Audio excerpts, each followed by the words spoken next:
let's move on. And Will, can you tell us about the updates in the past week in Haiti?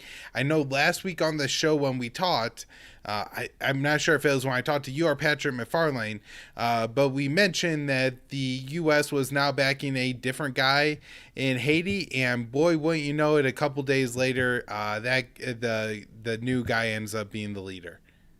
Yeah, that's correct, and that was me on the show when we talked about that last. That there had been sort of some uncertainty, there had been dispute over who ought to be in charge in Haiti after the assassination of the President Moise.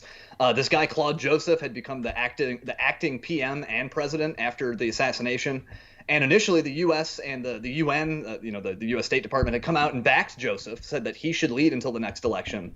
But then, as I explained last week, they then kind of flip-flopped, and that the U.S., the UN, a bunch of Western countries suddenly switched their support over to Joseph's rival, this guy Ariel Henry, who had actually been tapped to be the PM by Moise just a couple days before he was killed.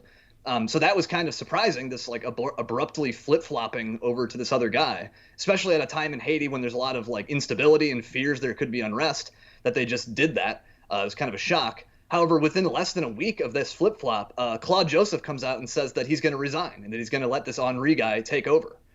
So this is kind of a big deal.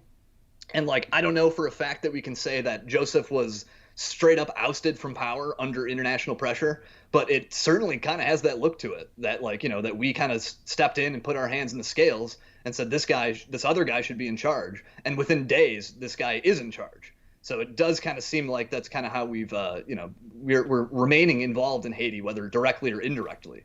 And in fact, it seems like there was another way we've been indirectly involved as well. That's basically all I had on the transfer of power. It's sort of abrupt. Right. It was kind of a surprise. However, last week, the Pentagon also had some comments that I think are worth mentioning here. So the DOD had previously acknowledged that some of Moise's assassins had received U.S. training. Most of the gunmen were Colombian mercenaries. Many of them had served in the Colombian military previously, which has pretty close ties with Washington. But last week, the Pentagon has now confirmed that at least 7 of the assassins were trained by the U.S. in the past while serving in Colombia's military. It was on counter-narcotics training and small unit leadership training and a few other kind of basic-sounding things. Of course, the Pentagon is insisting that this training has no connection to the president's murder. And I mean, I wouldn't claim that it had a direct link to it, but I think it is kind of interesting just how often this kind of stuff happens. Like, how these foreign fighters get U.S. training and then they go on to stage coups and assassinations later. I know we've talked about Mali on the show before. Just in the last year there have actually been 2 coups d'etats by a U.S. trained military officer, that guy Assimi Goïta. In Africa overall, since 2008, I think there have been 7 coups by U.S. trained militants.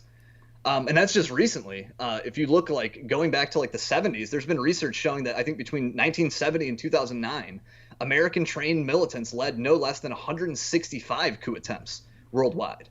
And that was just looking at 2 specific training programs. That's not even counting like the School of the Americas, or the other covert training, the stuff that NED and the IRI does with State Department money, these soft power orgs like training up coup plotters.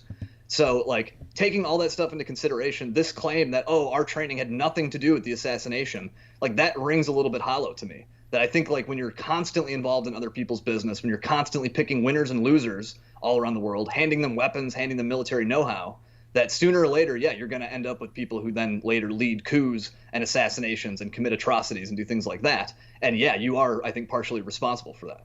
Yeah, absolutely. Well, anything else on Haiti before we wrap here?